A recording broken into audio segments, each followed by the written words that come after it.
Je vous salue dans le précieux nom de notre Seigneur Jésus-Christ. Amen. Inclinons nos têtes pour un mot de prière. Nous nous inclinons devant ta face, Seigneur, confessant qu'il n'y a de Dieu que toi seul. Tes enfants sont rassemblés et nous nous attendons à toi parce que c'est toi qui as fait les promesses. Et nous savons que tu es un Dieu qui tient toujours sa parole. Chaque parole qui sort de ta bouche rencontre son accomplissement. Et nous prions que ce soir, que bénédictions s'accomplissent dans notre vie. Ouvre pour nous, Seigneur, le Saint Livre et accorde que le grand enseignant, le Saint-Esprit, vienne nous donner les oracles de Dieu.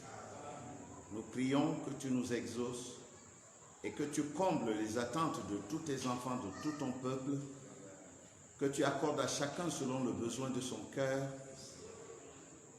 et qu'au sortir de cette réunion, quelque chose se soit ajouté à notre foi. Qu'il en soit ainsi, Seigneur, alors que nous te le demandons humblement, dans le nom de ton Fils, notre Seigneur Jésus-Christ. Amen. Amen. Que le Seigneur Jésus vous bénisse. Amen.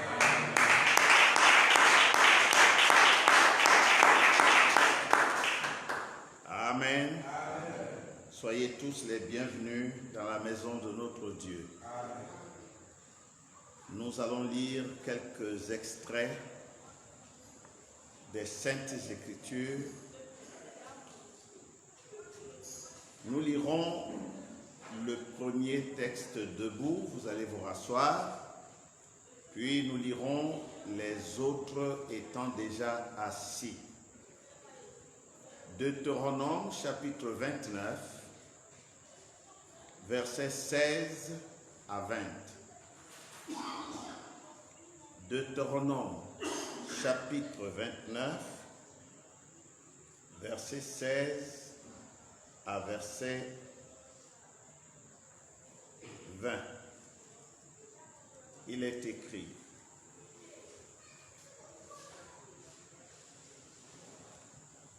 Vous savez de quelle manière nous avons habité dans le pays d'Égypte et comment nous avons passé au milieu des nations que vous avez traversées. Vous avez vu leurs abominations et leurs idoles, le bois et la pierre, l'argent et l'or qui sont chez elles. Qu'il n'y ait parmi vous ni homme, ni femme, ni famille, ni tribu, dont le cœur se détourne aujourd'hui de l'Éternel, notre Dieu, pour aller servir les dieux de ces nations-là. Qu'il n'y ait point parmi vous de racines qui produisent du poison et de l'absinthe.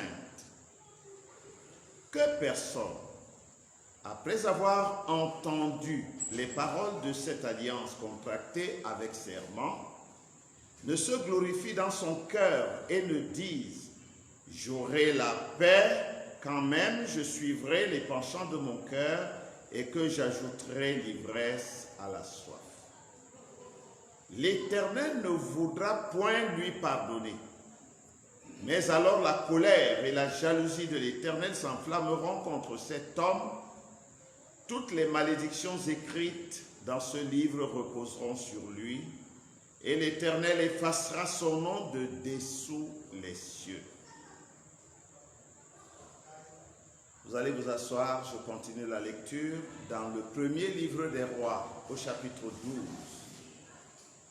Premier livre des rois, chapitre 12, du verset 28 au verset 31. 1 roi 12, 28 à 31. Après s'être consulté, le roi fit 2 veaux d'or et il dit au peuple: assez longtemps vous êtes montés à Jérusalem. Israël, voici ton Dieu qui t'a fait sortir du pays d'Égypte. Il plaça l'un de ses veaux à Béthel et il mit l'autre à Dan. Ce fut là une occasion de péché.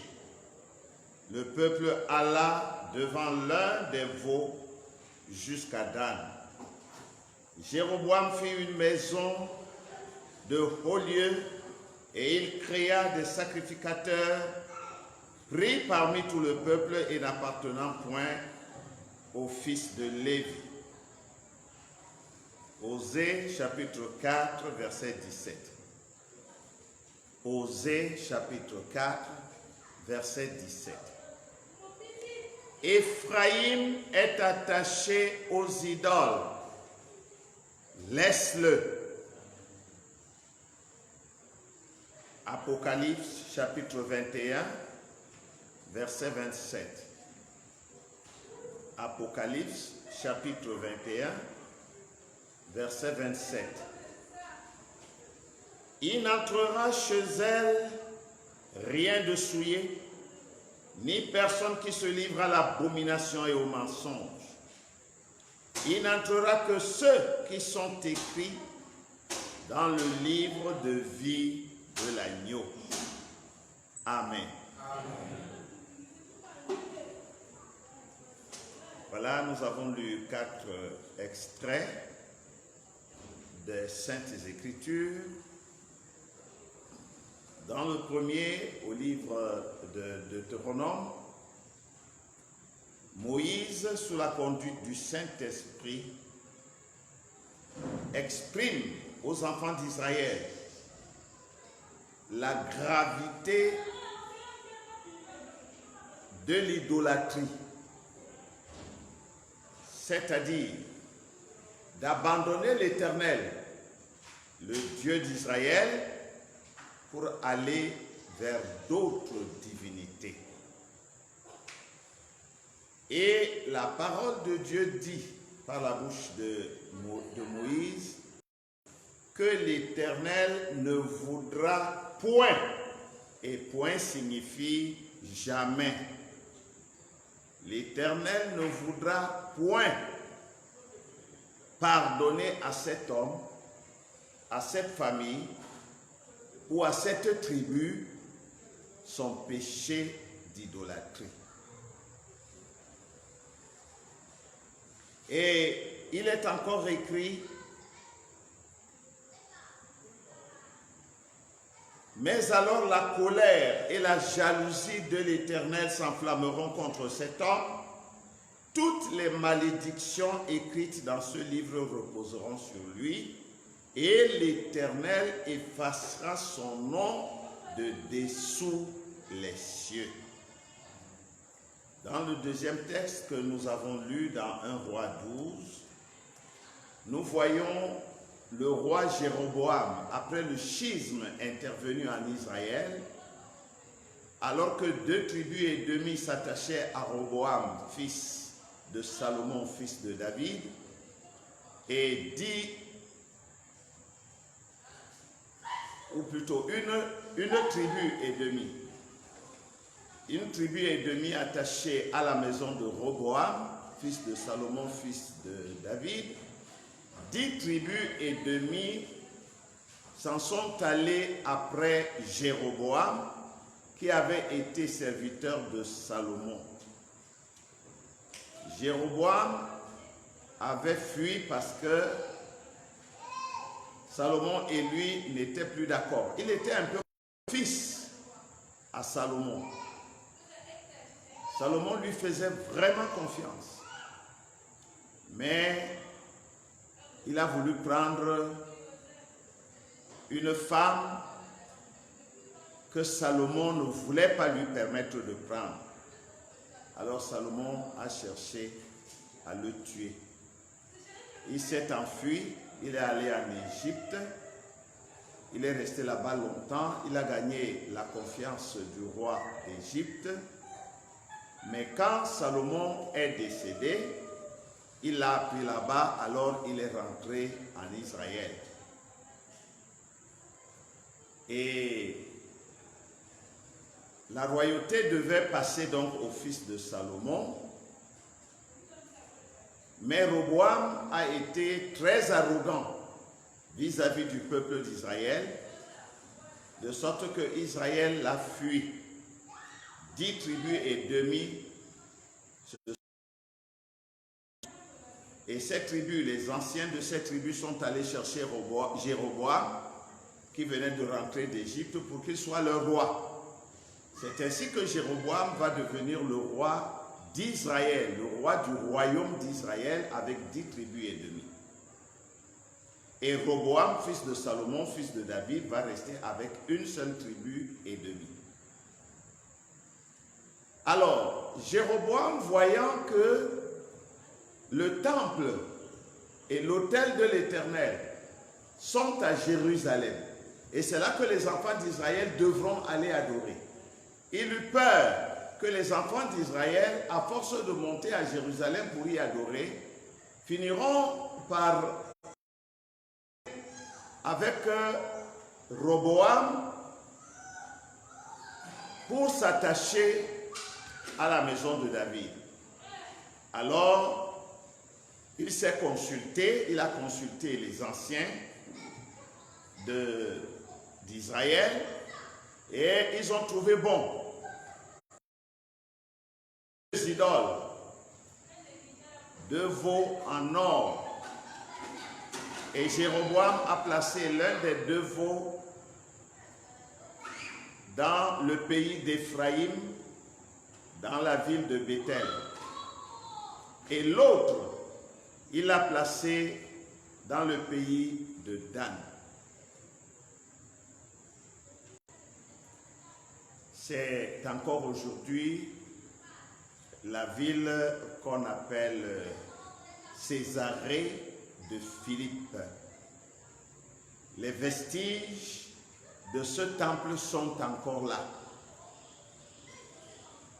Et Jéroboam a donc ainsi entraîné Israël dans l'idolâtrie. Alors, conformément à la parole qui était sortie de la bouche de Moïse, voilà 2 tribus qui se sont séparées de l'Éternel et qui ont commencé à adorer des idoles. Alors la parole de l'homme de Dieu Moïse s'est accomplie sur ces 2 tribus et leurs noms furent effacés de dessous les cieux, c'est-à-dire que ces 2 tribus dans le royaume de la terre, c'est-à-dire au millénium, ces 2 tribus n'y seront pas en tant que tribus. Je ne dis pas qu'il n'y aura pas là-bas les Éphraïmites et les Danites, il y en aura, mais ils ne seront pas constitués comme des tribus en Israël. Parce que leur nom aura été effacé de dessous les cieux. Leurs noms n'ont pas été effacés au ciel. Leurs noms ont été effacés sur la terre, c'est-à-dire dessous les cieux. C'est pourquoi, en ce qui concerne le royaume de la terre, Éphraïm et Dan ne seront même pas comptés, comme vous pourrez le voir dans Apocalypse au chapitre 7. Quand on nomme les 12 tribus, desquelles sortiront les 144 000 à raison de 12 000 par tribu, il n'y aura plus Éphraïm, il n'y aura plus Dan, mais il y aura plutôt Lévi et Joseph. Mais après le millénium, nous allons retrouver ces mêmes tribus de Dan et d'Éphraïm, parce que leur nom n'aura pas été effacé au ciel, mais leur nom aura été effacé dessous les cieux, c'est-à-dire sur la terre. Maintenant, c'est le temps de dire qu'il y a un royaume de la terre et il y a un royaume des cieux. Le royaume de la terre est le royaume d'Israël. Ce sont seulement les 12 tribus d'Israël qui feront la nation. À ce moment-là, tous les gentils seront déjà morts, à l'exception de l'épouse de Philippe. Quand les frères de Joseph sont arrivés là-bas, tous se sont prosternés devant Joseph. C'est Joseph qui commandait en Égypte. Et si Joseph commande, sa femme aussi commande. Et lorsque nous serons dans le millénium, c'est Christ qui va régner, mais avec son épouse. Parce que son épouse...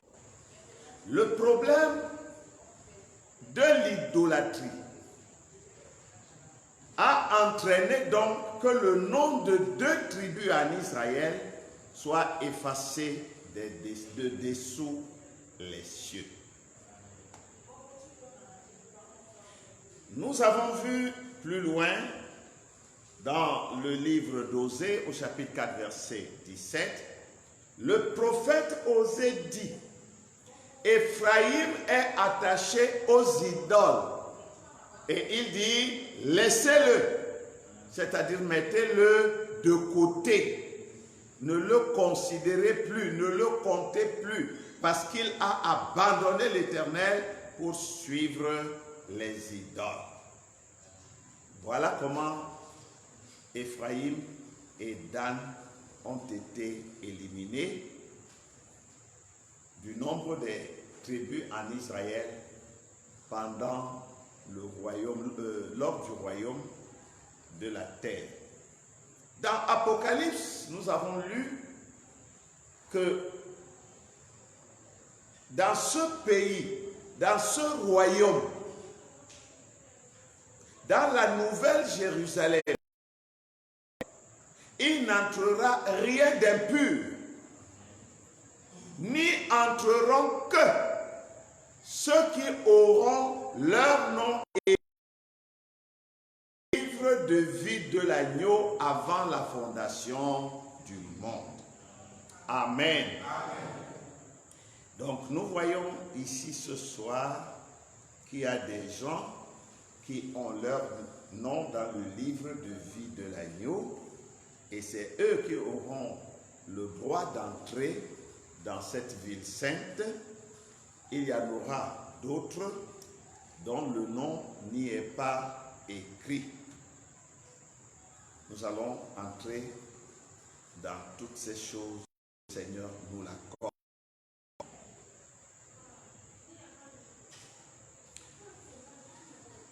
Dimanche, nous avons introduit ce sujet.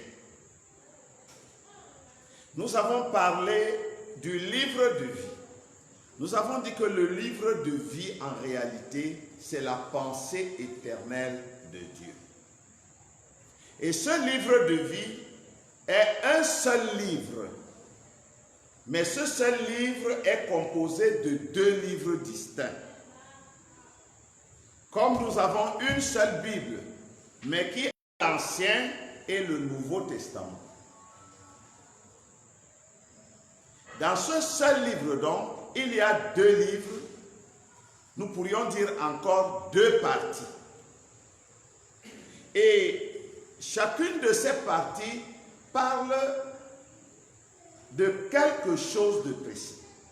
Nous avons vu que la première partie ou le premier livre est le livre de vie. La deuxième partie est appelée le livre de vie de l'agneau. Nous avons vu que le livre de vie, en réalité, c'est l'ensemble de tout le livre. C'est comme tout ceci nous appelons la Bible. Mais dedans, il n'y a que des noms. Les œuvres des uns et des autres sont écrites dans d'autres livres. Mais dans celui-là, c'est seulement les noms qui y sont. Ce livre, c'est le livre de la rédemption. Frère Branham dit, nous allons le voir prochainement, Dieu voulant, Frère Branham dit que le livre de la rédemption, c'est le 6e sceau. Donc c'est le 6e sceau qui est le livre de la rédemption. Et nous voyons que la deuxième partie de ce livre, qui est le livre de vie de l'agneau, c'est une portion du même livre, mais qui, elle, parle plutôt de ceux qui, non seulement ont leur nom dans le livre de vie, mais ont aussi leur nom dans le livre de vie de l'agneau, c'est-à-dire ceux qui ont la vie éternelle. Parce que le livre de vie parle de la vie naturelle, par la naissance naturelle. Le livre de vie de l'agneau parle de la vie éternelle par la nouvelle naissance. Et nous avons comparé ces deux livres de vie aux deux contrats de Jérémie 32. Nous avons vu que le livre de vie, c'est le contrat ouvert, lequel appartient à tout le monde. Chacun peut en faire ce qu'il veut. Même le propriétaire peut en faire ce qu'il veut. C'est pourquoi ce livre-là, il va, que vous le vouliez ou pas, il va être déchiré, sali, souillé, raturé et toutes sortes de choses mauvaises auxquelles il n'était pas destiné, bien entendu. Mais il va subir tout ça. C'est pourquoi dans le livre de vie, il y a des gens qui sont bons, des gens qui ne sont pas bons, des gens qui sont méchants, des gens qui sont vilains, d'autres qui sont mesquins. Il y a toutes sortes de personnes dans le livre de vie. Parce que le livre de vie, dit Frère Branham, c'est aussi le livre des vivants, de tous les vivants. Amen. Mais le livre de vie de l'agneau, c'est le livre des rachetés, des élus. Maintenant, les rachetés, ce n'est pas seulement l'épouse. Tous ceux qui iront dans la vie éternelle, comme nous allons voir tout à l'heure, ils sont rachetés. Ils sont élus. Mais chacun est élu pour une alliance précise. Nous avons vu que ces deux livres représentent aussi deux lois. La loi de la vie et la loi de la mort. Et Dieu dit, choisis la vie afin que tu vives. Amen. Le même livre en deux, ces deux livres, nous avons vu dimanche qu'ils représentent aussi les deux arbres qui étaient au jardin d'Éden. L'arbre de vie qui était Christ, c'est le livre de vie de l'agneau, parce que le livre de vie de l'agneau, c'est le livre de Christ, c'est Christ lui-même. Nous allons voir plus tard que c'est le livre des sceaux. Et comme je parlais tout à l'heure déjà du 6e sceau, qui est le livre de la rédemption, voilà le livre de vie. Mais à l'intérieur de ce livre de vie, il y a un autre livre qui est le livre de vie de l'agneau. C'est lui qui est l'arbre de vie, l'arbre qui donne la vie éternelle. Maintenant, il y avait aussi au jardin l'arbre de la connaissance du bien et du mal. C'est un arbre qui donne le bien et qui donne le mal. Alors que l'arbre de vie ne donne que le bien. Mais l'autre arbre est un arbre mélangé. Il a en lui le bien, il a en lui le mal. Personne ne dira que la science est mauvaise. Mais nous savons que la science est du diable. La science est vraiment bonne. Ce soir, nous avons de la bonne lumière ici. Ce soir, nous pouvons habiter dans une maison forte, solidifiée et tout. Si ce n'était pas la science, nous serions peut-être sous un arbre ce soir. Nous sommes là, chacun est bien couvert. Et toutes ces autres choses, les téléphones, tout ça c'est la science, c'est bien. Mais ça a toujours son côté mauvais. Et c'est ce mélange qu'on appelle la mort. Parce que tout mélange est une hybridation. Et l'hybridation est la mort. Voilà en gros ce que nous avons vu dimanche. Ce soir, nous allons continuer de parler de notre sujet, le mystère des 2 livres de vie. Mais la deuxième partie de ce soir s'intitule Types. Nous allons travailler avec des types ce soir. Les types de ce livre, qui est un seul livre, mais qui aussi est 2 livres. Comme nous l'avons expliqué dernièrement, comme je viens il y a un instant. Frère Branham nous dit que ce livre, nous avons lu les citations dernièrement, que ce livre est un registre.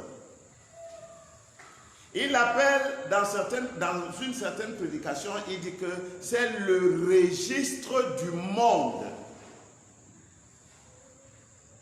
Le registre du monde. Est-ce que vous connaissez un registre où le monde entier est écrit avec les noms de tout le monde? Ça n'existe pas, même au ciel. On parle d'un livre au ciel parce que ce livre dont nous parlons est au ciel. Mais il n'est pas un livre comme nos livres. Il n'est même pas un rouleau de livres comme l'Ancien Testament. Non. C'est un livre spécial. Et nous avons vu que ce livre, c'est quoi? C'est la pensée éternelle de Dieu. C'est le programme de Dieu pour sa création. Et c'est un registre où tout est écrit. Tout s'y trouve. Oh, Dieu voulant, prochainement, nous entrerons plus profondément dans certaines choses. Le registre du monde est donc la pensée de Dieu, le programme que Dieu a établi pour tous ces univers. Parce que vous savez qu'avant qu'il y ait le tout premier atome, Dieu était déjà là. Parce que Dieu est éternel. Il n'a pas de commencement de jour ni de fin de vie.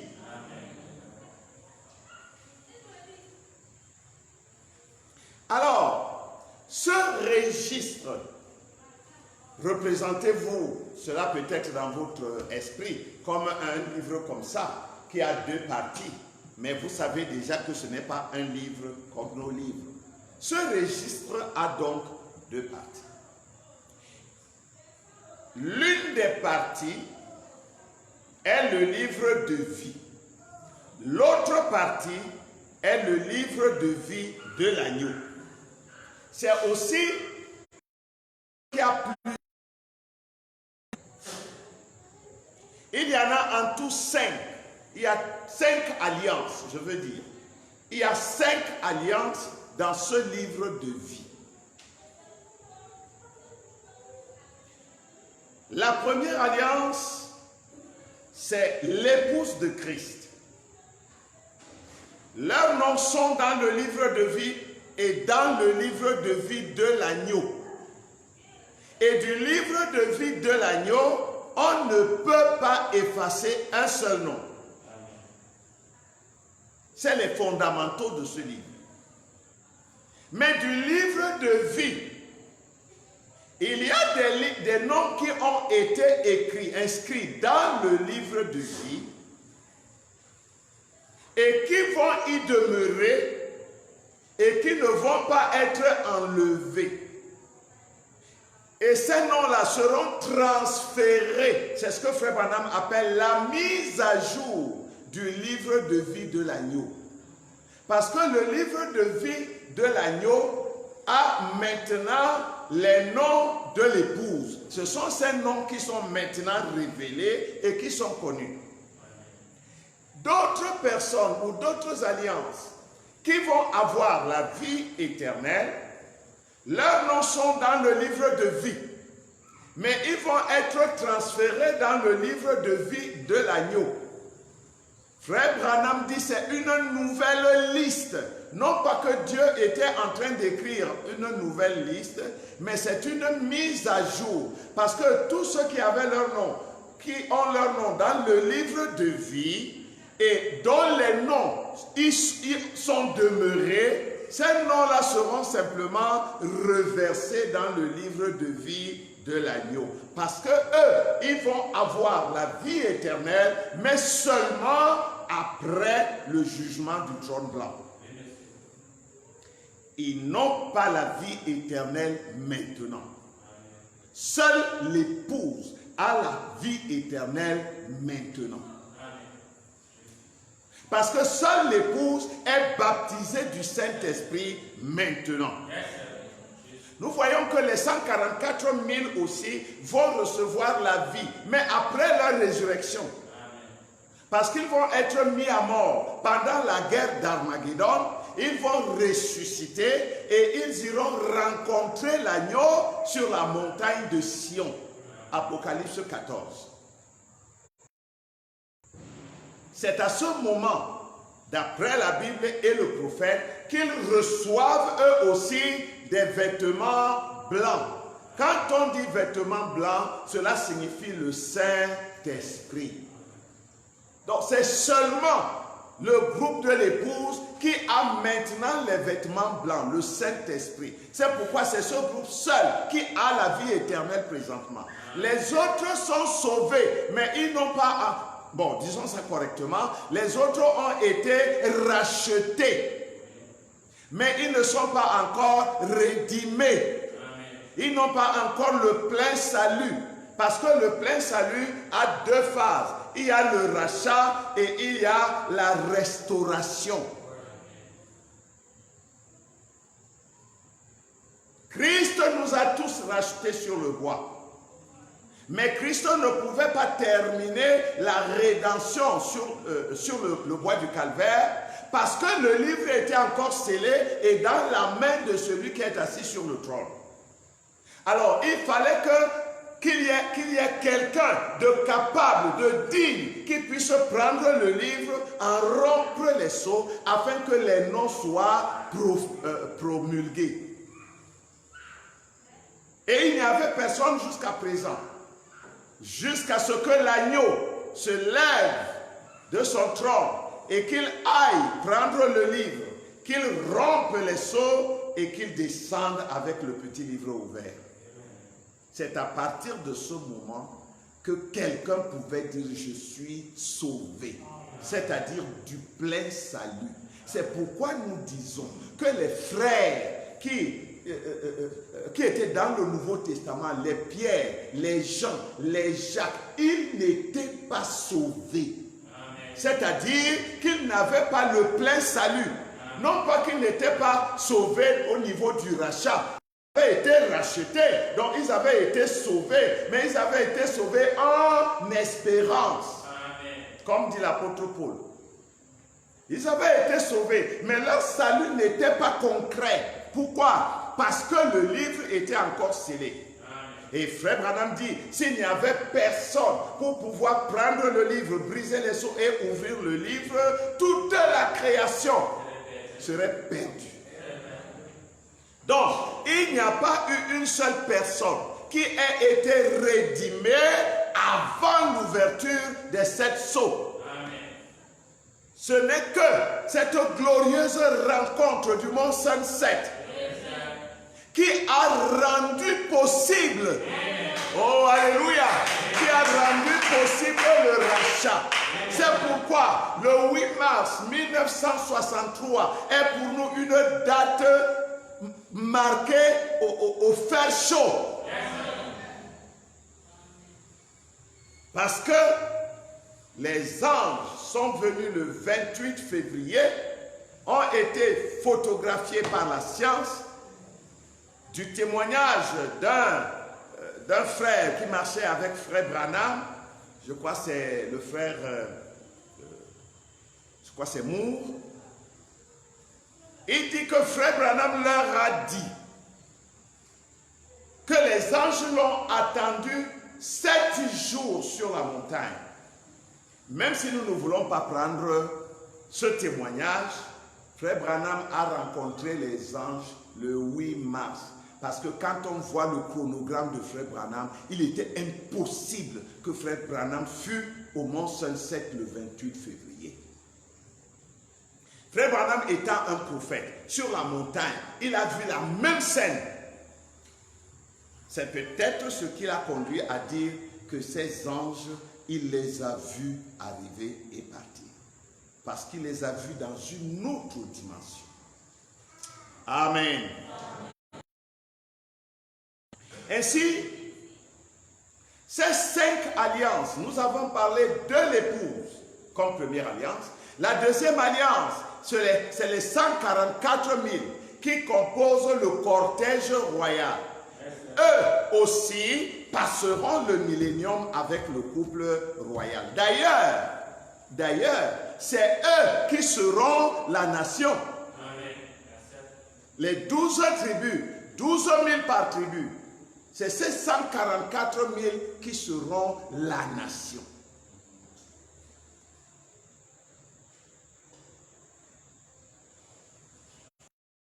Gagner du temps pour ne plus revenir à lire ces mêmes citations.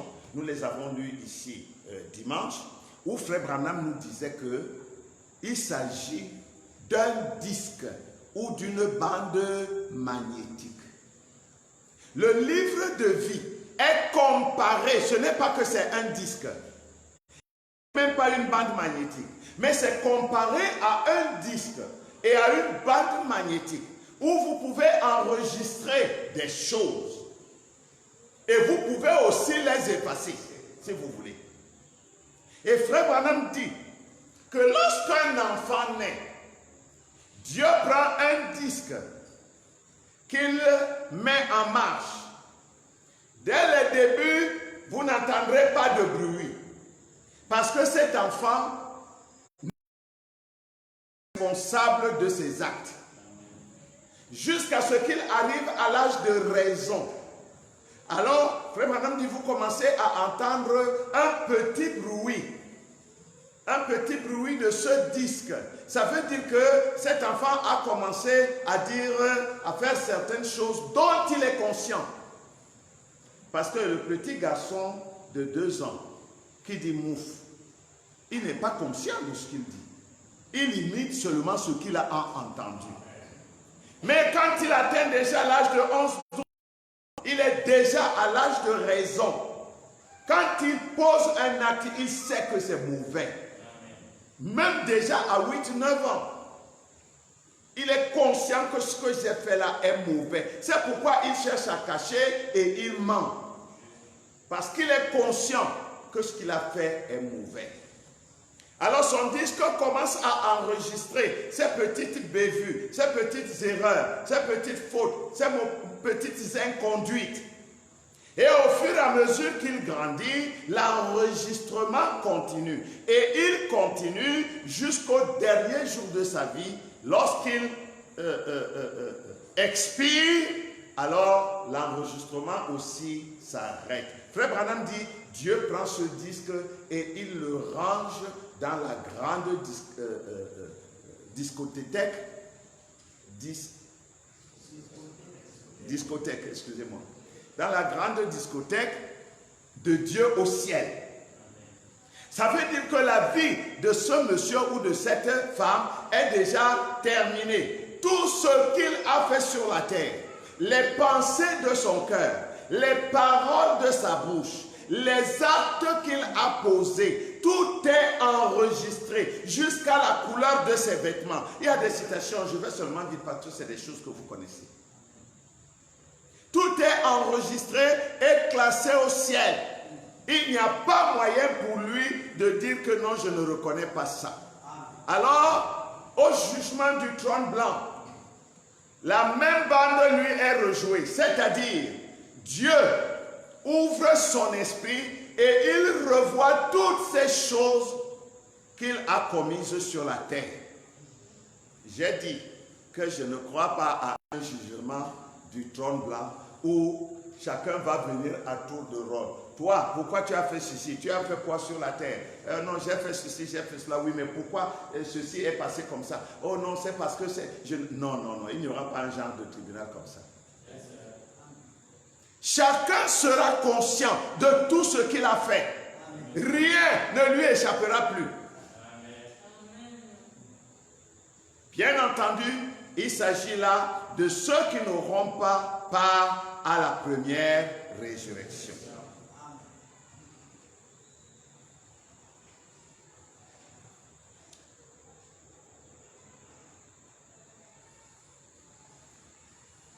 Les deux livres de vie, ou le livre de vie, est comparable aussi à un plant de blé. Nous avons commencé à en parler l'autre jour. Vous prenez un grain de maïs que vous jetez en terre. Ce grain de maïs possède tout ce qu'il faut pour un plant de maïs. Ce grain de maïs possède même tous les épis, parce qu'il y a des tiges de maïs qui donnent 2-3 épis à la fois. Tous ces épis sont dans le grain de maïs. Tous les grains qui sortiront de ces épis sont dans ce grain de maïs.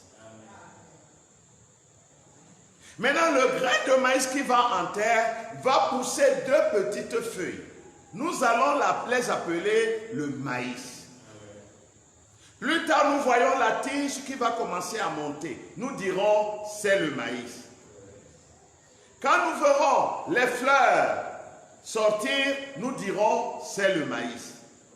Quand l'épi va se former, la balle va se former, nous dirons, c'est le maïs. Mais nous sommes conscients que nous n'avons pas encore un seul grain de maïs. C'est plus tard que le maïs, les grains de maïs commencent à se former à l'intérieur de cette balle. Et s'agripperont à l'épi de maïs.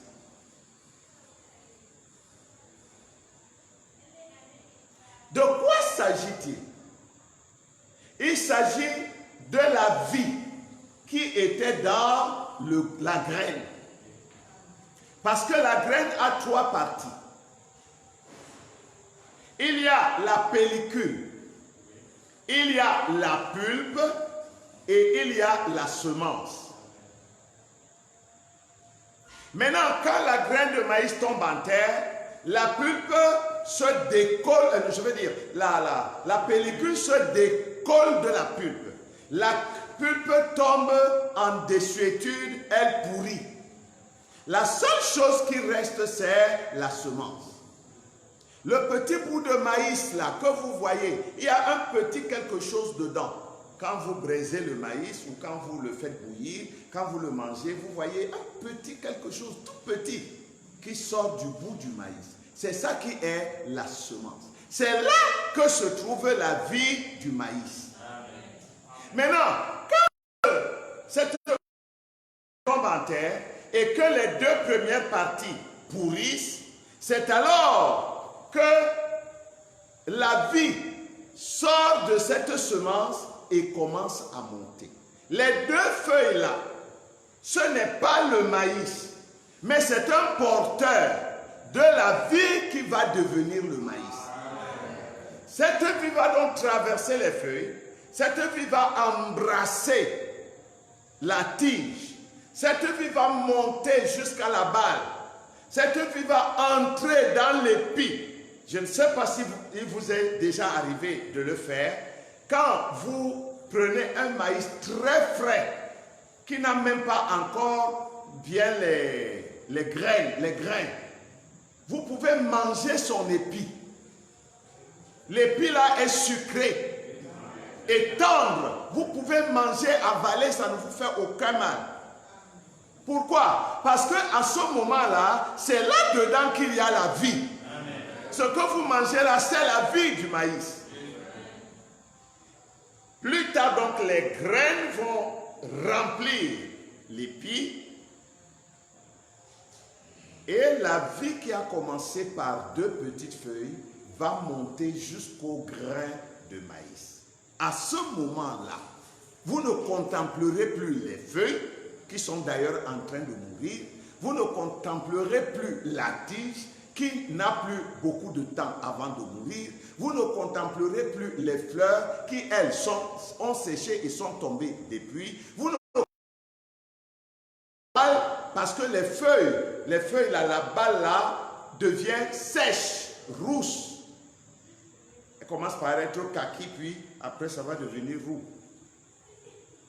Ce qui vous intéresse maintenant, c'est les grains de maïs, le vrai maïs qui est semblable à celui qui avait été mis en terre. Amen. C'est la même chose avec le livre de vie. Le livre de vie est le véhicule de la vie. Dans ce livre de vie, il peut y avoir toutes sortes de personnes. Mais toutes ces personnes ont chacun un rôle pour le bien de la graine qui va sortir au bout du maïs. Toutes ces personnes travaillent pour un seul but. Même ceux qui veulent la mort, même ceux qui veulent détruire, chacun travaille dans le même but, même sans le savoir. C'est pourquoi je dis souvent que Satan est un serviteur de Dieu pour le bien de l'épouse.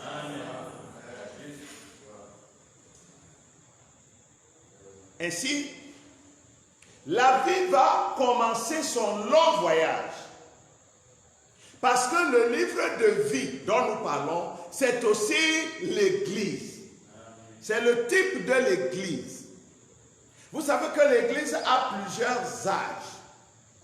Depuis le premier âge, je veux dire l'âge apostolique à la Pentecôte, c'est là que la vie de l'Église a commencé. Parce que la vie a été mise en terre. Lorsque Jésus-Christ a été enterré, cette vie a germé et elle n'a donné que 2 petites feuilles. Donc nous pouvons déjà voir qu'à la Pentecôte, la vie était déjà dans l'Église. Maintenant, la Pentecôte va s'allonger, la tige commence. Nous voyons l'âge d'Éphèse qui prend la relève de la vie. Mais il n'a pas fallu longtemps, l'église d'Éphèse a abandonné son premier amour. Le plant de maïs ou de blé a continué de grandir. Et au fur et à mesure qu'il grandissait, il changeait d'étape, il changeait de dimension. Et alors, la vie de ce plant montait plus haut. Éphèse a transmis la vie à Smyrne. Smyrne a transmis la vie à Pergame. Pergame a transmis la vie à Thyatire. Thyatire a transmis la vie à Sardes, l'église de Luther. En gros, la semence blé qui a été jetée en terre, parce que vous pouvez prendre ça dans plusieurs dimensions, la même semence blé a été jetée en terre lorsque l'église est entrée dans les âges sombres. L'église est tombée en terre, elle est morte. C'est aussi une autre dimension de la chose. Frère Branham dit que chaque écriture a plusieurs applications. Maintenant, à l'âge de Luther, Frère Branham dit que 2 feuilles sont sorties. La vie qui avait commencé depuis là-bas à la Pentecôte, elle est tombée en terre et elle est morte. Puis elle germe à nouveau. Luther vient avec le juste vivra par la foi. Après Luther, Wesley vient avec sanctifiez-vous, car sans la sanctification, nul ne verra le Seigneur. Il vient avec le message de sanctification. C'est toujours la vie du maïs qui continue de monter. Ensuite arrivent les pentecôtistes. Eux, ils ont des dons. Nous voyons la balle bien formée. Nous voyons l'épi de maïs avec des jolies feuilles, des feuilles bien vertes, avec une bonne barbe violette, quelque chose comme ça, ou dorée. Ça dépend des maïs, des semences. Vous avez un gros épi et vous savez que vous avez du bon maïs. Mais attendez jusqu'à ce que le maïs lui-même revienne en sa propre position. Alors à ce moment-là, lorsque vous cueillez, lorsque vous cassez l'épi de maïs et que vous enlevez la balle, alors vous allez voir quel genre de maïs est à l'intérieur. C'est pour dire, nous sommes en train de parler des noms dans le livre de vie de l'agneau et des noms dans le livre de vie qui seront effacés ou qui ne seront pas effacés.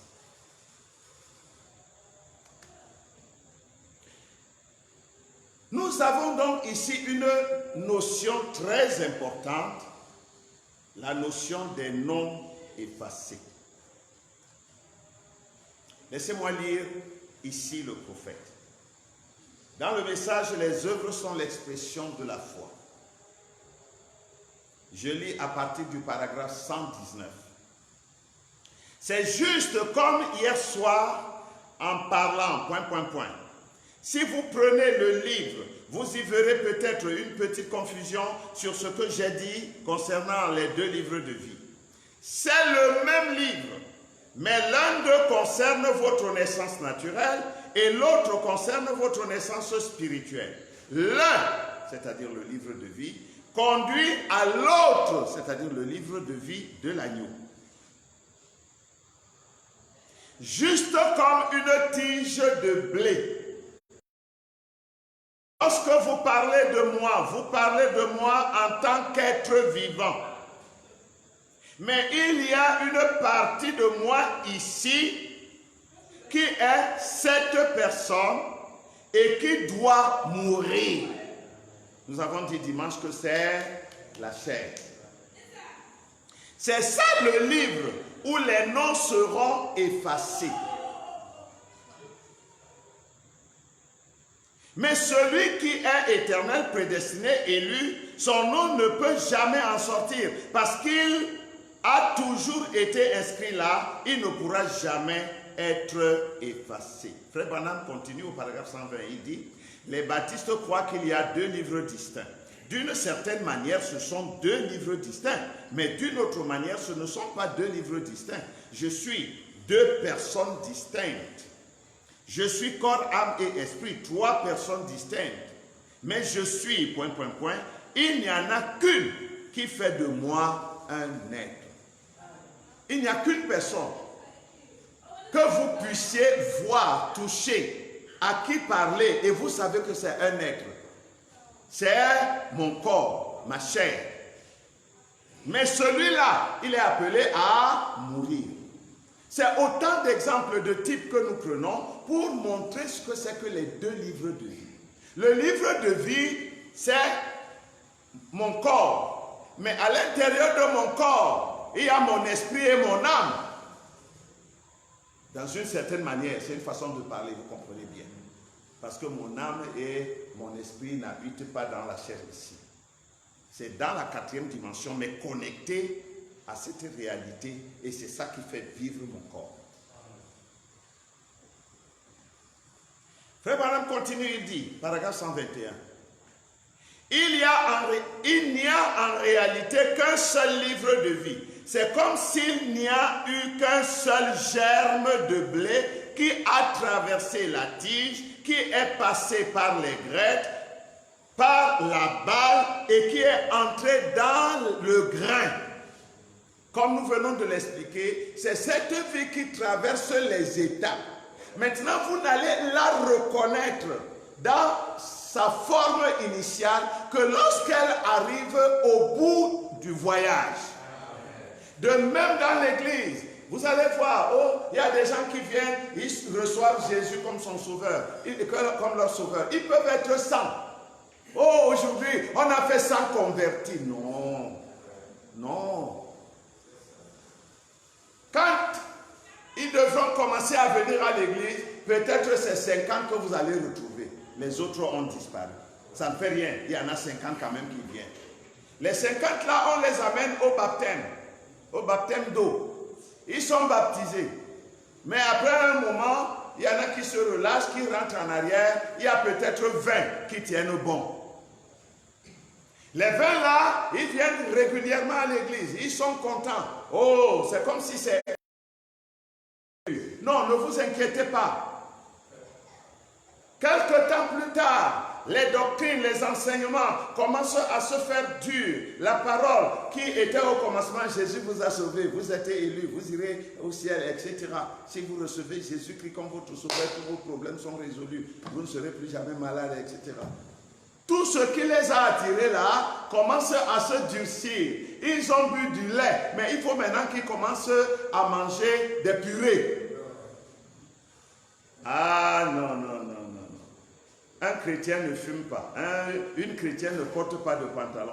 Oh non, il ne faut pas. Ce n'est pas juste pour un chrétien d'aller dans les ballets dancing. Oh non, non, il y a trop de lois dans cette église. Et alors, vous allez voir que quelques temps seulement après, des 20 qui venaient régulièrement, il ne reste plus que 10. Maintenant, laissez les 10 là continuer jusqu'au baptême du Saint-Esprit. Si vous avez 2, gloire à Dieu, vous avez beaucoup. 200, si vous avez 2, mais c'est que Dieu vous a béni.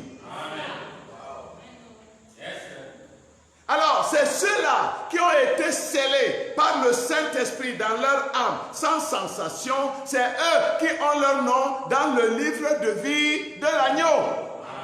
Les autres aussi ont été appelés au salut. Les autres aussi avaient leur nom dans le livre de vie. Mais au lieu de persévérer et d'aller plus loin, ils ont rétrogradé.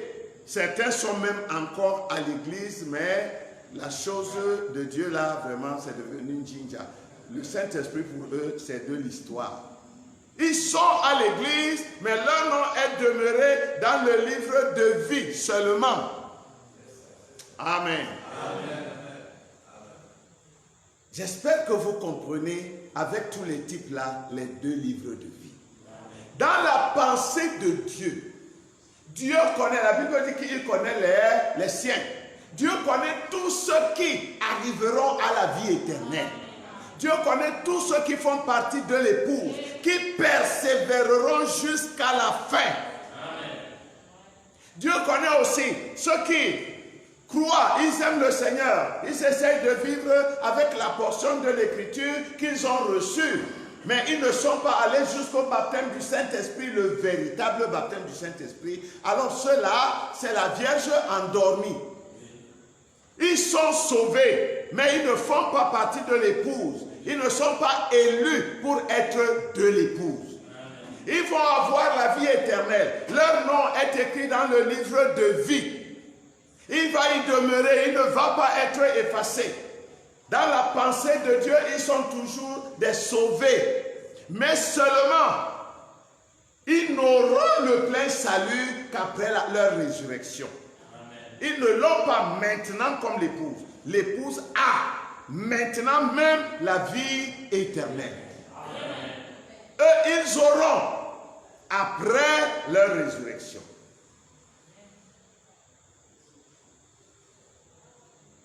Là, nous avons les 144 000.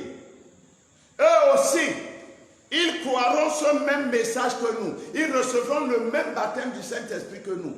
Ils sont des millions en Israël, mais c'est seulement 144 000 qui sont élus pour faire partie du groupe du petit Benjamin, c'est-à-dire le cortège royal. Celui qui marche avec Joseph, c'est Benjamin. C'est son petit frère. Amen. Eux aussi vont recevoir la même vie, mais après, ils doivent mourir, ressusciter avant de recevoir la chose là. Alors que vous l'avez étant encore vivant dans le corps de chair. C'est ça. Nous avons la primauté, la priorité.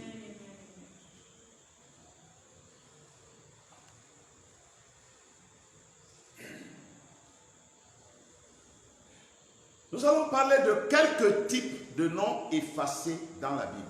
Prenons d'abord Sarah. Frère Branham dit que lorsque Sarah a traité Elohim de menteur, Elohim aurait pu effacer son nom du livre. Donc le nom de Sarah était dans le livre de vie. Elohim aurait pu l'effacer pour que ce nom ne traversât pas pour aller dans le livre de vie de l'agneau. Mais seulement le nom de Sarah était déjà écrit.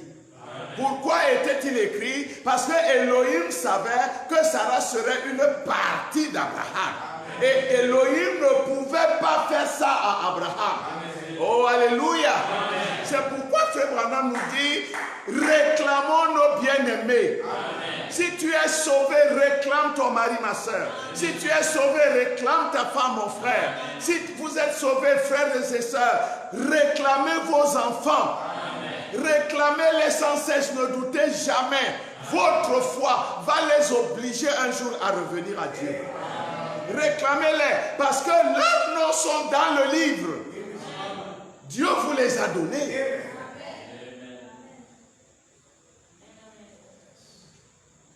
Frère Branham, dans le message, l'alliance confirmée d'Abraham, prêché à Middletown le 18 mars 1961, il dit: mais rappelez-vous, quand pour la première fois Sarah entendit cet homme, avec H majuscule dans Elohim, en fait, elle est le type de l'Église.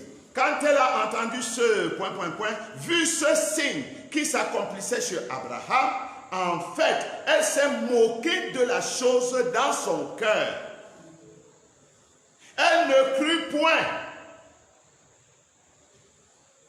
Elle ne crut pas et douta donc de la chose. Est-ce vrai? À ce moment-là, Dieu aurait effacé son nom. Est-ce vrai?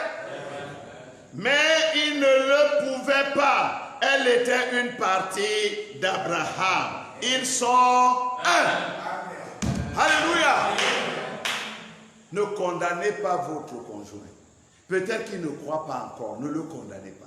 Continuez de prier. Vous ne savez pas de quoi elle fait demain.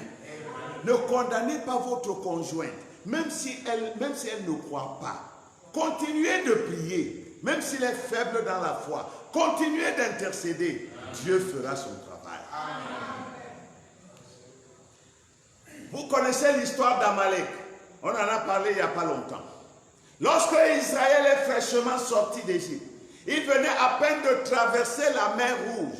Ils se sont engagés dans le désert sur leur route vers la terre promise. Voilà Amalek qui sort de nulle part et qui vient faire la guerre au peuple de Dieu. À l'issue heureuse de la guerre pour Israël, Dieu a juré. Dieu a juré qu'il va effacer le nom d'Amalek de dessous les cieux. Voilà des noms effacés. C'est des types en tout cas. Ici, c'est des types. Nous pouvons prendre un autre type. Bon, nous en avons déjà parlé, je vais seulement lire les citations. Dan et Ephraïm, ils ont adoré. Vous voyez, Sarah, son nom aurait été effacé. Pourquoi? Pour cause d'incrédulité à la parole. Amalek, son nom a été effacé jusqu'à aujourd'hui. Vous n'entendrez pas qu'il y a un pays appelé Amalek. Son nom a été effacé parce qu'il s'est posé en ennemi du peuple de Dieu. Mes amis, je vous en prie. Même si quelqu'un vous fait du tort, même si quelqu'un est contre vous, même si c'est un païen endurci, ne cherchez pas à vous venger. Et ne priez pas que Dieu le punisse. La Bible de Dieu dit, si tu vois qu'un éléphant est en train de brouter le champ de ton ennemi, ne te réjouis pas. Parce qu'après, il va se retourner vers ton propre champ. Et il est aussi écrit, si l'Éternel châtie ton ennemi, ne t'en réjouis pas. Parce que quand il aura terminé avec lui, il viendra régler tes comptes. Parce que l'esprit chrétien est un esprit d'intercession. Même en faveur des pires ennemis. Oh Seigneur, aie pitié de lui. En fait, cet homme ou cette femme n'est pas ton ennemi. Il est seulement emporté par un mauvais esprit qui lui fait faire des choses qu'il est en train de faire. Si tu as vraiment l'esprit chrétien, je ne dis pas si tu clames partout que tu es chrétien, mais si l'esprit de Christ est en toi, ta première réaction, ce sera de te jeter à genoux et de crier à Dieu, oh Seigneur, aie pitié de ce pauvre homme, de cette pauvre femme qui ne sait même pas ce qu'elle est en train de faire, qui ne comprend même pas que c'est un démon qui l'utilise. Alors Dieu est content parce qu'il voit en toi l'Esprit de Christ. L'Esprit de Christ, c'est toujours pardonne-leur parce qu'ils ne savent pas. Vous allez entendre quelqu'un dire, ils ne savent pas. Quand il allait faire ça, il savait. Oui, il savait. En tant qu'être humain, il savait. Mais au tréfonds de lui, il ne savait pas. Il n'avait pas la pleine mesure de sa conscience. Frère Branham dit, dans les âges de l'Église, page 270, paragraphe 1. Notez bien que le châtiment de l'idolâtrie était que la tribu coupable verrait son nom effacé de dessous les cieux. Deutéronome 29, 20. Il n'est pas dit qu'il serait effacé dans les cieux, mais de dessous les cieux. Amen. Voilà ce que dit la parole. Et Frère Branham dit, mais Dan et Ephraïm ne seront pas du nombre de 144 000. Amen. Le 7e psaume, paragraphe 206. Frère Branham dit, buvez donc, ça ne change rien. Pourvu que vous alliez à l'église, vous n'avez pas à vous en faire. C'est ça que les mondains disent. Oh, l'église, on va à l'église, tout le monde va à l'église. On est bon, on est tous bons. Hein? On va à l'église, ça suffit. On vous dira même que l'église, il n'y a pas l'église ici, hein? L'église c'est là-bas. Peut-être on vous entend parler de Dieu, ou on vous entend chanter. Oh non, non, laisse-nous ça tranquille, on n'est pas à l'église ici. Mais écoutez, frère Madame dit, l'Éternel ne voudra pas lui pardonner. Mais alors, la colère et la jalousie de l'Éternel s'enflammeront contre cet homme. Toutes les malédictions qui sont écrites dans ce livre, n'en retranchez pas un mot et n'y ajoutez pas un seul mot, voyez-vous, reposeront sur lui et l'Éternel effacera son nom de dessous les cieux. Ça, c'est pendant qu'il est ici, sur la terre. Vous voyez, dessous les cieux. Son nom est effacé. Donc, paragraphe 208. Si un homme sert une idole, ou porte une idole sur lui, ou se bénit, comme les catholiques font là, ils se signent, ils se bénissent eux-mêmes. Selon les penchants de sa propre pensée, et qu'ils servent des idoles, Dieu a dit qu'il s'agisse d'un homme, d'une femme, d'une famille ou d'une tribu, son nom sera complètement effacé du milieu du peuple. Amen. Eh bien, est-ce exact? Comme c'est vrai. C'est exactement ce que Dan et Ephraïm ont fait sous le règne d'un roi hypocrite en Israël, d'un imposteur, Jéroboam. Nous venons d'en parler. Vous connaissez l'histoire de Judas. Nous voyons que ces deux tribus ont été effacées à cause de l'idolâtrie. Suivez-moi attentivement. Nous avons vu que Sarah aurait été effacée, n'eût été Abraham, elle aurait été effacée à cause de l'incrédulité. Amalek a été effacé à cause de l'inimitié contre le peuple de Dieu. Judas Iscariote, Ephraïm et Dan, c'est à cause de l'idolâtrie. Maintenant, écoutez pour Israël, pour Judas, cet âge de l'Église, page 267, paragraphe 2. Judas, un démon, a perdu un ministère du Saint-Esprit. Quand on dit a perdu, ça veut dire quoi? C'est qu'il l'avait. Judas avait un ministère du Saint-Esprit, un ministère authentique, mais étant un démon. Est-ce que vous comprenez ça? Un homme peut être un démon et recevoir le véritable Esprit Saint de Dieu dans son esprit et posséder un ministère de Dieu. Judas, un démon, a perdu un ministère du Saint-Esprit qu'il avait reçu de Dieu. Il s'est tué et il est allé en son lieu. Son lieu, c'était l'enfer, parce que c'est de là qu'il était venu. Son nom était même dans le livre de vie, mais son nom a été effacé. Judas avait son nom dans le livre de vie, dans la pensée de Dieu. Dieu avait appelé Judas à la vie éternelle. Mais Judas a vendu son droit d'aînesse. Et il s'est associé à la grande église, au grand conseil écuménique. L'église des pharisiens et des sadduciens et des hérodiens. Il est allé prendre de l'argent là-bas parce qu'il voulait une bonne position, il voulait de l'argent, des richesses, des biens matériels. Il a vendu son ministère à Satan, son père. Et voilà, son nom fut effacé. Frère Branham parle aussi de l'église. Tous ces gens avaient leur nom inscrit dans le livre de vie. Et ces noms y sont restés. La Vierge endormie avait son nom dans le livre de vie. Et son nom y est resté. Il n'a pas été effacé. Pas dans le livre de vie de l'agneau, mais dans le livre de vie. Dans le livre de tous les vivants. Ils ont eu la vie naturelle ici, comme tout le monde. Et cette vie a continué dans la vie éternelle. Parce que vous savez que même si on meurt dans le naturel, un chrétien n'est pas mort. Il se repose.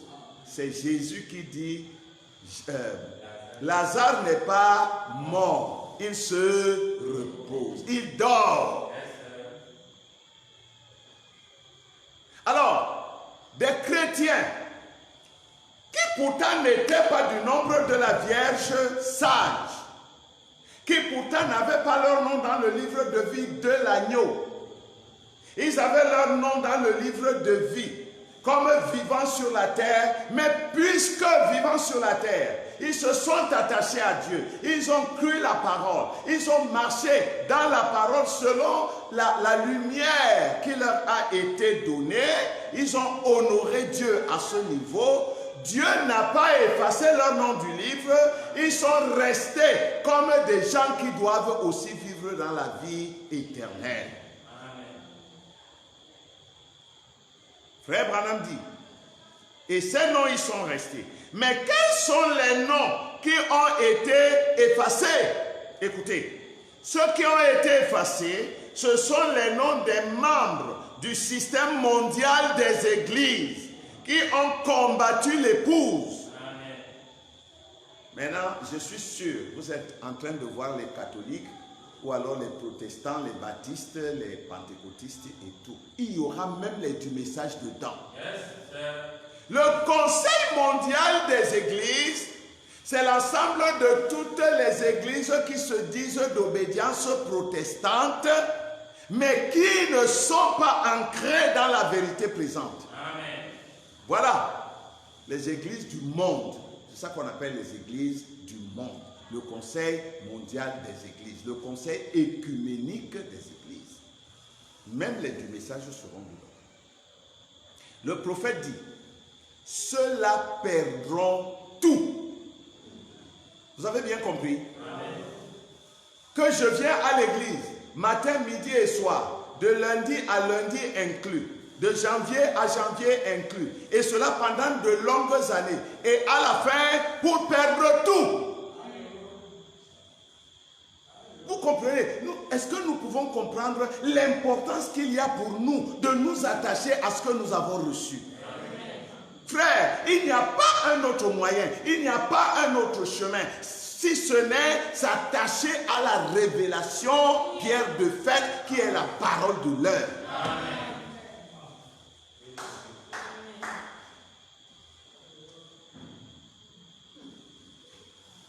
Leurs noms ont été effacés. Pourtant, ils allaient à l'église.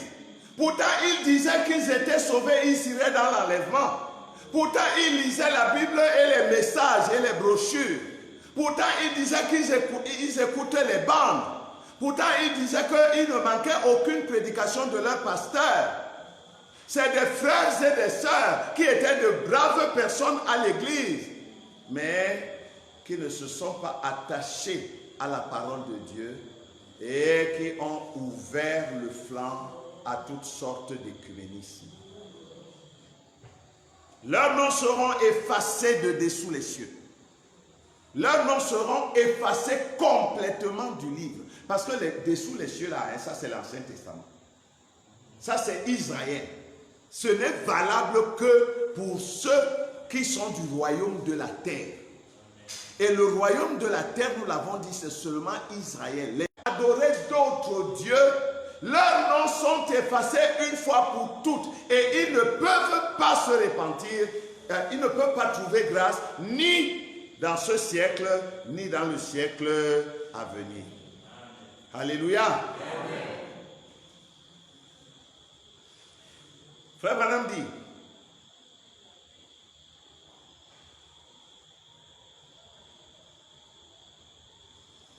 dans le message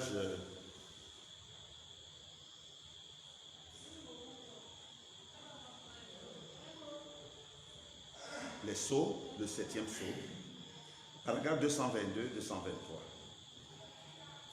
Et aussi, dans Apocalypse 14, Jean les a vus de nouveau dans leur position, selon les tribus. C'est exact. Chaque tribu a sa place. Qu'est-ce qui s'est passé?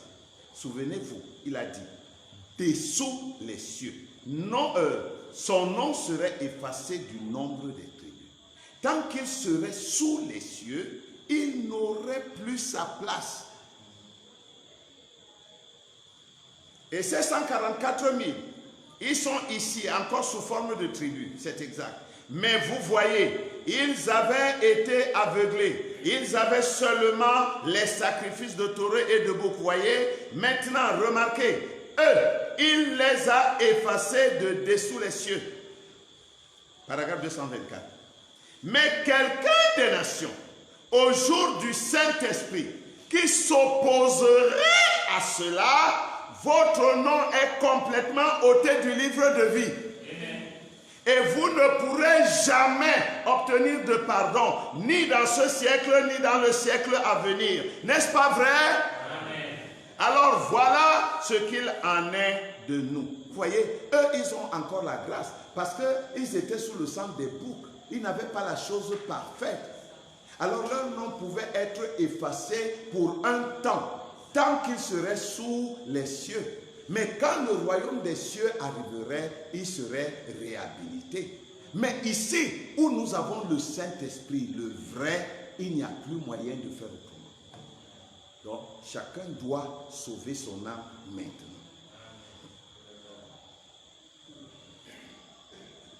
Dans le livre de vie, il y a plusieurs groupes, alors que nous allons bientôt terminer. Il y a plusieurs groupes. Il y a le groupe de ceux qui ont leur nom dans le livre de l'agneau. Nous avons dit que c'est l'épouse et aucun de ces noms, à aucun moment et pour aucune raison ne sera effacé. Est-ce que vous avez compris ça? Amen. Celui qui a son nom dans le livre de vie de l'agneau, son nom ne peut pas être effacé. Même Dieu lui-même ne peut pas l'effacer. Parce que si Dieu l'efface, ça veut dire qu'il a travaillé contre lui-même. Or, si le royaume de Dieu est divisé, il ne tiendra pas debout. Dans le 7 âge, page 280, paragraphe 1, Frère Branham dit, avant de poursuivre, faisons le point de ce que nous avons vu jusqu'à présent. En premier lieu, nous savons en toute certitude que le plan de Dieu se trouve dans le choix était décidé en lui. Ce n'est pas à cause de mes facultés ou de mes potentialités. Mais le choix a été établi par lui-même. C'était le dessein de Dieu de susciter un peuple semblable à lui, qui serait une épouse parole. Amen. Elle a été choisie en lui. Amen. Oh, amen, amen. Elle a été choisie en lui avant monde. Ça veut dire qu'avant même que le monde ne fût créé, avant même qu'on puisse imaginer ce qu'on appelle le péché, non, elle était déjà choisie, elle était déjà consignée dans le livre de vie de l'agneau. Et leurs noms ont été écrits par le sang de l'agneau de Dieu. Elle a été choisie en lui avant la fondation du monde. Elle était connue et aimée d'avance, avant même d'être apparue sur terre au cours des âges. Elle a été rachetée par son sang et elle ne pourra jamais passer en jugement. Amen. Ce n'est même pas que son nom ne sera pas effacé, mais on ne peut même pas la passer en jugement. Quel est cet homme qui aime sa femme et qui la prend et la met en jugement? Ça n'existe pas. Alléluia. Parce qu'elle est l'épouse de Christ, elle ne saurait être jugée.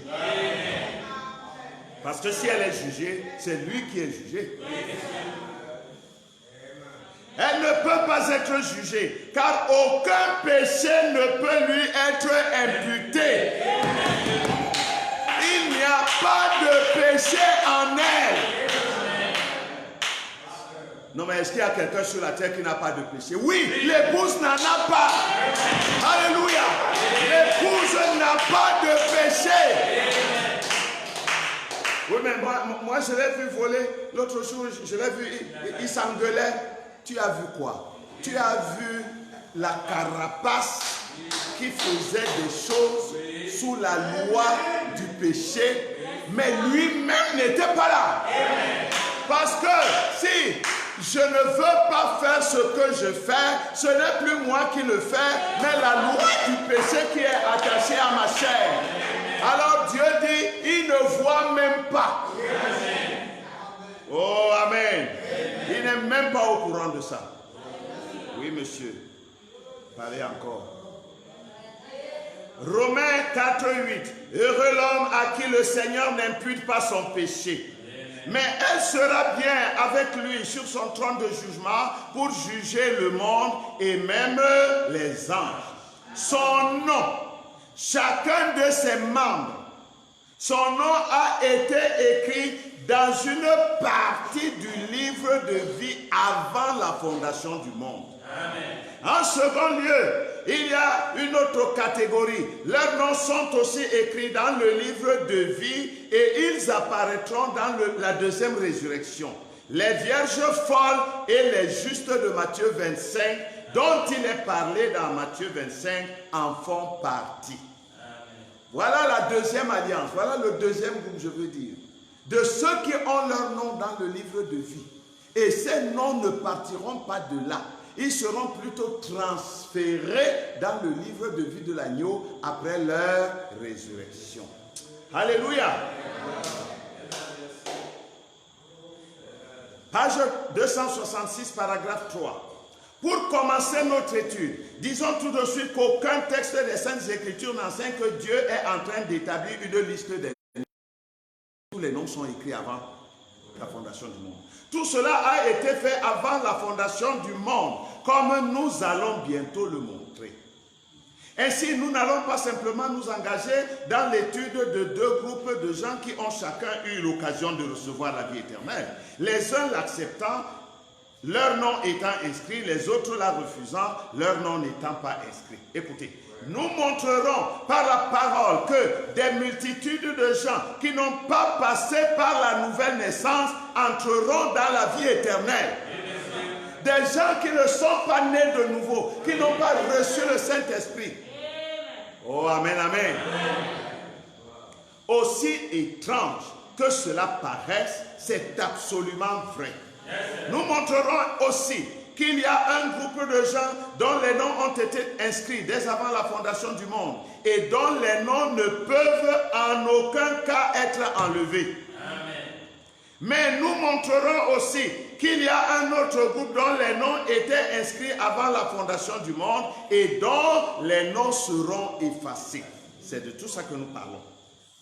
Montrons d'abord qu'il n'y a aucune raison de prétendre que le livre de vie de l'agneau soit différent du livre de vie. Le livre de vie pourrait être appelé le livre de vie de l'agneau ou le livre de vie de Christ ou même ton livre ou le livre des vivants. Il ne contient que des noms. Maintenant, je suis sûr que vous avez remarqué que ceux dont le nom était dans le livre de vie étaient membres de l'ordre religieux de l'époque. Ils se tournaient vers le vrai Dieu et l'adoraient, même s'ils ne l'adoraient pas selon la vérité, la parole. Comme Judas, il n'allait pas jusqu'au bout. Voyez comment Judas avait été choisi par Dieu. Il avait été instruit dans la vérité. Il avait part à la connaissance des mystères. Un ministère de puissance lui avait été accordé et il avait guéri des malades et chassé des démons au nom de Jésus. Il est arrivé, il s'est débarrassé de tout son avoir spirituel pour de l'or. Il y en a qui vendent leur droit d'aînesse pour des postes, pour des grands noms et toutes ces choses-là. Et pour le pouvoir politique, il n'est pas monté à la Pentecôte pour recevoir l'Esprit de Dieu. Il n'avait pas l'Esprit. Voilà. Le nom était pourtant dans le livre, mais parce qu'il n'est pas allé jusqu'au bout, le nom a été effacé. Ne vous y trompez pas. Si quelqu'un fait réellement partie du corps de Christ, baptême du Saint-Esprit, s'il reçoit la plénitude de l'Esprit, il sera dans la parole jusqu'au bout. Amen. Voilà le signe de ce qu'on est baptisé du Saint-Esprit. Judas a échoué. Des foules échouent sur ce point même. Et quand ils manquent de continuer dans cette parole, leur nom est effacé du livre de vie. Vous voyez comment les noms sont effacés. Les uns, c'est à cause de l'idolâtrie. Les autres, c'est à cause des postes de monde, d'avoir un grand nom. Ils vendent leur droit d'aînesse. D'autres parce qu'ils s'opposent à un ennemi des enfants de Dieu. Quelqu'un qui s'oppose à l'église de Dieu, Dieu peut effacer son nom. Si tout cela est restauration, faites bien attention, car les méchants ne seront pas restaurés, mais jetés dans les temps de feu. Les noms de beaucoup de ceux qui seront détruits étaient également dans le livre de vie, mais ils ont été effacés. Les martyrs, Dieu va les sauver. Maintenant, écoutez ce que Frère Branham dit.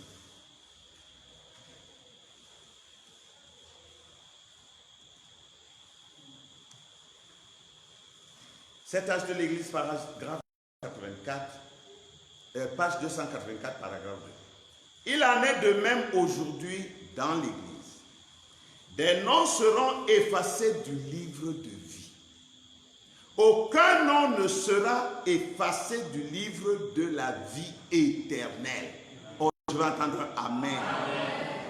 Aucun nom ne sera effacé du livre de la vie éternelle, car celui-ci est un autre document.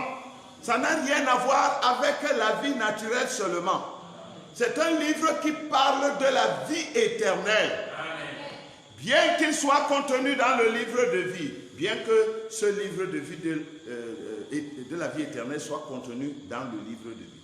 Voici quel est ce document. Maintenant écoutez, le livre de vie de l'agneau, c'est quoi? Voici quel est ce document. Dieu nous a donné la vie éternelle et cette vie est dans son Fils. Amen. Celui qui a le Fils a la vie éternelle. Et celui qui n'a pas le Fils n'a pas la vie éternelle. Amen. Si tu as le Fils, tu as la vie éternelle. Mais le Fils, c'est qui? Le Fils, c'est le Seigneur Jésus-Christ. Amen. Je ne parle pas d'un homme avec les nerfs, la chair, le sang, etc. Les os, non. Le Fils de Dieu, c'est la parole de Dieu. Amen. C'est le Logos qui est sorti du Père. Il dit, et ceux qui ont cette vie étaient en lui dès avant la fondation du monde. Ils ont été choisis en lui dès avant la fondation du monde. Cette glorieuse semence royale, Jésus-Christ, a été planté. Il est mort. Et cette vie qui était en lui est montée à travers le plan de Dieu. et se reproduit en des multitudes de grains de blé qui ont la même vie en eux, étant comme l'original, car par l'esprit, ils sont d'origine. Nous pouvons voir à présent pourquoi l'épouse rachetée par son propriétaire originel, elle était en lui comme Ève avait été en Adam, ne peut pas voir les noms de ses membres effacés du livre. Ça devrait provoquer une joie dans mon cœur. Amen. De savoir que malgré que je ne sois qu'un être humain, fait de chair et de sang, vivant dans un monde corrompu, perverti, mais néanmoins, Dieu me dit qu'il n'y a rien qui puisse m'enlever de sa pensée. Il n'y a rien qui puisse me séparer de son amour. Il n'y a rien qui puisse effacer mon nom du livre. Alléluia. Mon nom est lié avant la fondation du monde. Je veux que Satan l'entende.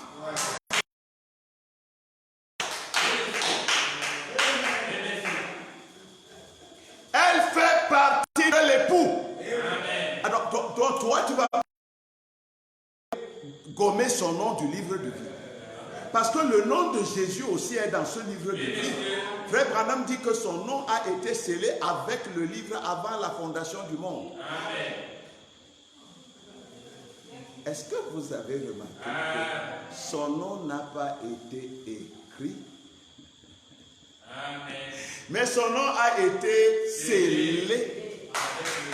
Et c'est là que nous entrons dans le livre des sceaux, Dieu voulant prochainement, pour voir que ce nom a été scellé avant même que le livre commence à être écrit. Oh, gloire à Dieu. Amen. Elle est sur le trône. Il est impossible qu'elle soit jugée. Chaque membre de l'épouse est l'un de ses membres. Et il n'en perd aucun.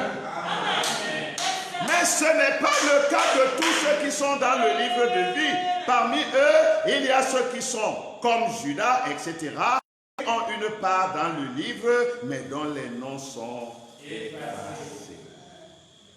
Amen. Ce livre-là,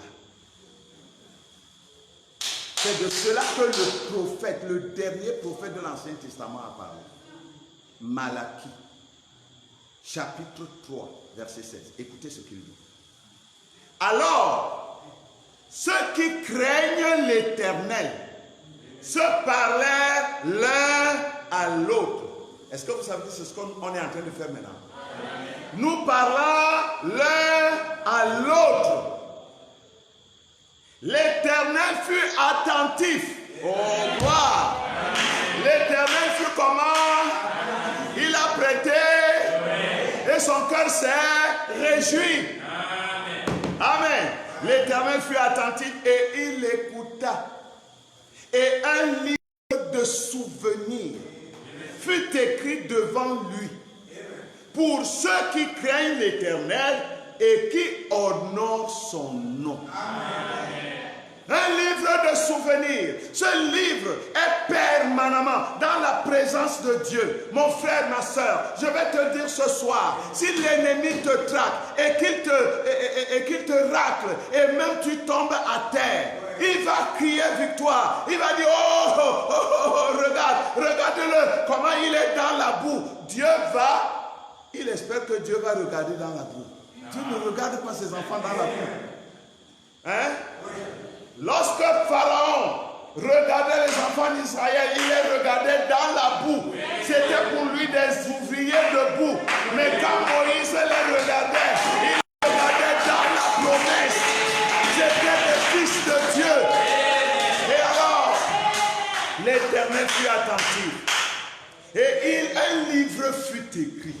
Un livre de souvenirs. Oh, j'aurais aimé avoir un peu de temps pour parler maintenant de Esther et de Mardochée.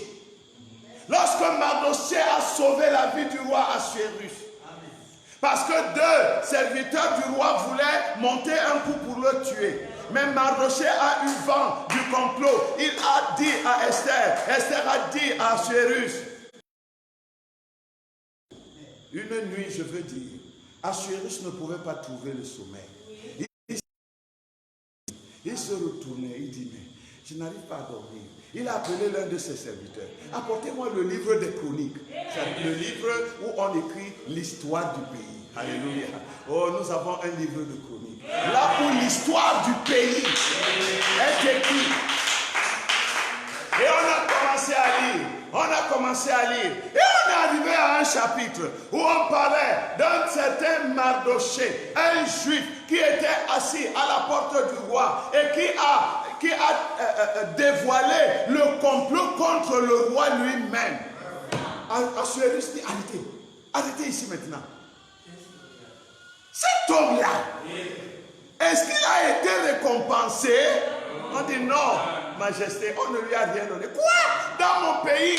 Non. Appelez rapidement le premier homme qui est dehors. Et c'était justement Aman, l'ennemi des enfants d'Israël. Vous voyez comment Dieu défend ses enfants. Aman avait déjà écrit un édit. Aman avait déjà écrit un édit pour que tous les enfants d'Israël soient passés au fil de l'épée et qu'on détruisit totalement cette race-là. Et il avait déjà planté un piquet dans sa maison de 50 coudées où on devait pendre Mardochée le matin même. Et alors qu'il venait réclamer Mardochée pour qu'il soit pendu, le roi envoie chercher le premier serviteur qui est dans la cour. Et on trouve que c'est lui. On l'appelle. Lui, dans son cœur, il se disait, ah, le roi, il veut encore m'augmenter de grade. Le roi lui dit, Aman, il dit, Majesté, qu'est-ce qu'on fait à un homme qui a rendu de grands services au roi? Il dit, mais dans ce pays, qui encore? Si ce n'est pas moi, c'est pas encore être qui? Il dit, Majesté, je connais. On prend la tunique royale. On prend la couronne royale. On prend le cheval. Alléluia. On prend le cheval royal. Et on fait porter cette tunique et cette couronne à cet homme. Et on le fait monter sur le cheval du roi. Et on prend le plus grand, l'un des plus grands serviteurs du roi. Lui, il va marcher à pied. Il va tirer le cheval de cet homme et il va crier à travers les rues de la ville. Voyez comment on récompense quelqu'un que le roi veut honorer. Le roi lui dit, fais vite. Prends la robe. Prends la couronne. Prends le cheval. Fais monter Mardochée. Et va la marcher dans les rues. Oh, alléluia. Frère Branham dit, agréable à Dieu. Lorsque vous êtes agréable à Dieu, même vos ennemis. Amen. Vous voyez mes frères. Dieu dit à Satan, prends la robe de la parole révélée pour l'heure. Fais-la porter à mon fils, à ma fille. Amen. Prends la couronne royale parce que c'est un prince, c'est une princesse. Fais-lui porter la couronne sur sa tête. Mets la couronne en or, le symbole de la divinité. Mets ça. Prends le cheval. Oh, dites amen. Prends le cheval royal. Il y a le cheval royal qui est la parole de l'heure. Il y a la robe royale qui est le Saint-Esprit de l'heure. Il y a la couronne royale, alléluia, qui est le symbole de la divinité. Maintenant, toi, Satan, fais-le promener dans les rues de la ville. Amène-le là-bas. Tu vas le tester là-bas et c'est toi-même qui vas mordre la poussière. Et c'est toi-même qui vas encore dire, voyez l'homme là, c'est un homme de Dieu. Amen. Parce que quand tu vas dire que c'est un méchant, tout le monde va voir que non, il n'est pourtant pas méchant. Il dit, ah oui, c'est un homme de Dieu. Oui, c'est une fille de Dieu. Oui, vraiment, il est bon. Et tout ça. Satan, c'est toi-même qui vas faire sa publicité. Amen. Oh, alléluia. Amen. Mes frères, voilà la position que Dieu nous a donnée, la plus élevée. Leurs noms ne seront jamais effacés.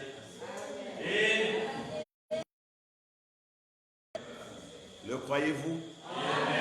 Êtes-vous l'un d'entre eux? Le croyez-vous de tout votre cœur? Alors levons-nous tous ensemble et disons-lui que nous croyons que nous sommes l'un d'entre eux. L'un d'entre eux, oh oui, l'un d'entre eux, l'un d'entre eux, je suis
chacun selon l'inspiration de son cœur, avec sincérité et profondeur, exprimons notre sens et notre gratitude. Quel amour, voyez vous-même de quel amour le Père nous a aimés. Prions le Seigneur. Tendre Père céleste, divine majesté, Roi des rois, Seigneur des seigneurs, nos cœurs s'inclinent à nouveau à tes pieds devant l'autel pour te dire combien nous te sommes reconnaissants. Non seulement de connaître ces choses, mais aussi et surtout de savoir que nous en faisons partie. Quel grand amour tu nous as témoigné. Nous te remercions, Seigneur, pour ta bonté, pour ta grâce, pour ton amour, pour ta miséricorde, pour ton soutien, pour ton assistance. Que ton nom soit loué et béni pour l'éternité. Merci Seigneur pour ce que tu nous as dit ce soir, pour ce que tu as fait pour nous. Nous sommes heureux de le savoir. Nous sommes heureux d'être les bénéficiaires de ces grandes promesses de l'heure. Nous sommes heureux, Seigneur, d'être des particules de cette gloire divine. Nous sommes heureux, Seigneur, d'être comptés parmi les bienheureux. Ceux dont les noms figurent dans le livre de vie de l'agneau dès avant la fondation du monde et ne pourront jamais en être effacés. Nous le croyons, Seigneur. Maintenant, nous te demandons de nous aider à garder notre position et à ne pas vendre notre droit d'aîné, Seigneur. Que soit toute gloire, tout honneur, toute majesté, dès à présent et à toujours. Nous avons prié dans le glorieux nom tout suffisant de ton Fils, notre Seigneur et Sauveur Jésus-Christ. Amen. Amen. Amen. Que le Seigneur vous bénisse.